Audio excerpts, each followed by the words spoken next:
அங்கேருந்து ஒரு குட்டி பையன் வந்து ஹாய் காமிச்சான். மேடம் வந்து என்ன சொன்னாங்கன்னா, அந்த பையன் வந்து என்னோடய ஃப்ரெண்டுமா, என் கிளாஸு அப்படின்னா. நான் திரும்பி பார்த்துட்டு சரி ஓகே என் தம்பி பேர் என்ன பாப்பா அப்படின்னு சொல்லி கேட்டேன். சிரிச்சிட்டே இருந்தா.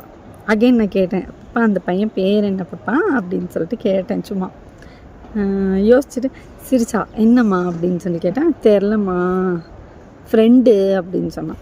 ஃப்ரெண்டா, நேம் என்னடா அப்படின்னா. தெரிலம்மா ஃப்ரெண்டுன்னு சொன்னான். எப்பப்பா ஃப்ரெண்டுங்கிற பேர் தெரியாதான்னு.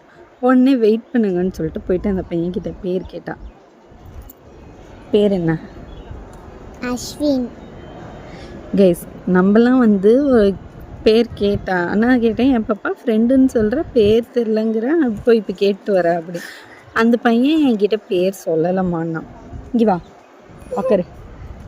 இப்போ நீ என் பக்கத்தில் வந்து உக்காந்துக்கிட்டல, நான் உங்ககிட்ட பாப்பா உன் பேர் என்னான்னு கேட்டால் சொல்லுவியா, இல்லை நீயே வந்து என் பேர் அப்படின்னு சொல்லுவியா?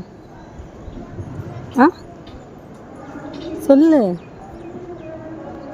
நீ வந்து இப்போ உன் பேர் என்னன்னு நீயே சொல்லுவியா, இல்லை நான் பாப்பா உன் பேர் என்னன்னு கேட்டால் சொல்லுவியா? என் பேர் என்னன்னு கேட்டானா அப்போ நீயும் அந்த தம்பிக்கிட்ட அந்த தம்பி பேர் என்னன்னு கேட்டால் தானே அந்த தம்பி சொல்லியிருப்பான். சரி, அந்த தம்பி பேர் என்ன? அஸ்வின்.